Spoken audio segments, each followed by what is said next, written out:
है कि फायरिंग के ऑर्डर हुए हैं, लोग हट जाए, इस तरह की कोई अपील की गई थी? हाँ, मैंने की थी। वो ये था कि मैं मौके पर उस टाइम गया था, मुझसे डीएम साहब ने कहा था, एसपी साहब ने कहा था कि आप मौके पर जाएं और भीड़ को आप सेटिस्फाई करें। मैं गया था, तब मेरे सामने डीआईजी महोदय, एसपी और डीएम आपस में ये डिस्कशन कर रहे थे कि तुरंत गोली चलाने का ऑर्डर लिया जाए। कौन कर रहे थे? एसपी साहब थे, डीएम साहब थे और डीआईजी साहब थे। मैं उस टाइम वहां मौजूद था। तब मैंने ये सोचा कि अब गोली चलने ही वाली है। मैंने पब्लिक से अपील की, बहुत ज्यादा अपील की, वहां पहुंचकर भी अपील की, लेकिन 75% लोग वापस चले गए। कुछ लोग यही सोचते रहे कि खुदाई अभी भी जारी है। ये खुदाई क्यों हो रही है? तो मैंने फौरन ही अनाउंस किया कि गोली चलने के आदेश मिल चुके हैं पुलिस प्रशासन को। लिहाजा मेरी गुजारिश है, अल्लाह के वास्ते, खुदा के वास्ते, सारे लोग हट जाएं, चले जाएं, अपने अपने घरों को चले जाएं, शांति बनाए रखें। उसके बावजूद भी कुछ लोग वहाँ ये जानने के लिए रहे कि क्या वाकई में जामा मस्जिद की खुदाई हो रही, और किसी लिए नहीं, इसलिए। लेकिन खुदाई की अफवाह किसने फैलाई? जी, खुदाई की अफवाह किसने फैलाई? खुदाई की अफवाह इसलिए फैली कि वो पानी जब चारों तरफ चला तो पब्लिक में ये अफवाह हो गई, ये भ्रम हो गया, ये हो गया कि खुदाई चल रही है इसलिए ये पानी आ रहा, क्योंकि वो पानी आने का कोई टाइम था नहीं। अंदर से लगातार अनाउंसमेंट भी हो रही है और उसके बाद भी अफवाह फैल रही है, तो ये तो कहीं ना कहीं आप लोगों की कमियां रही ना?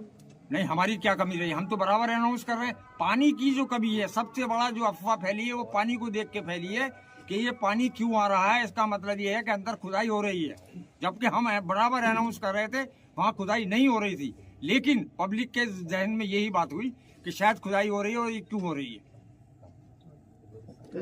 पुलिस का तो ये मानना है कि गोली जो है पुलिस ने नहीं, पब्लिक में ही चली है। ये कहना बिल्कुल गलत है पुलिस का, ये कहना बिल्कुल गलत है।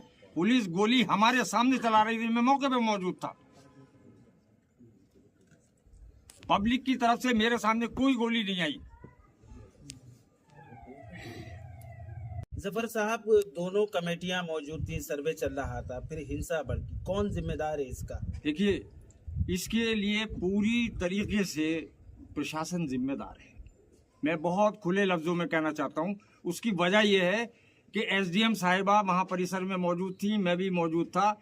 उन्होंने बजिद होकर ये कहा कि इसका पानी खुलवाया जाए, हौज का इसका पानी खुलवाया जाए, जबकि वहां पर एसपी साहब और डीएम साहब ये कह रहे थे कि नहीं, डंडे से नाप लो। वो नहीं मानी और उन्होंने पानी छुड़वा दिया। पानी छोड़ने के बाद पब्लिक ये समझी कि वहां पर खुदाई हो रही है। एक बदअमनी उनमें फैल गई, एक र्यूमर फैल गई कि जामा मस्जिद की खुदाई हो रही है। इसलिए लोग जो थे उत्तेजित होने शुरू हो गए। अच्छा सदर साहब, ये बताइए, जो परवाना जारी हुआ है कोर्ट का, उसमें वीडियोग्राफी और फोटोग्राफी के लिए आदेश है, तो ये मेजरमेंट क्यों किया गया? क्या आपने उस वक्त कोई विरोध किया या उनसे ये बात कही कि मेजरमेंट क्यों हो रहा? ये डीएम साहब से, एसपी साहब से कोतवाली में हमने कहा कि ये मेजरमेंट नहीं होना चाहिए, तो उन्होंने हमसे ये कहा कि इसमें सर्वे में मेजरमेंट भी शामिल है। नहीं, उसमें कोई आदेश थे ऐसे? आपने देखे आदेश? वो नहीं, सर्वे का आदेश है। उनका मतलब ये है कि सर्वे में ये सारी चीजें आ जाती हैं। डीएम साहब ने खुद हमसे ये कहा, एसपी साहब ने हमसे खुद ये कहा कोतवाली में। इसमें तो स्पेसिफिक कोई ऐसा आदेश नहीं, सिर्फ वीडियोग्राफी और फोटोग्राफी आदेश अदालत। मैंने बता तो दिया, एक सवाल को रिपीट न करें प्लीज। मैंने बता दिया कि उन्होंने वो वजीद हो गए इस बात के कि नहीं मेजरमेंट होगा, जबकि हमने इसका विरोध किया।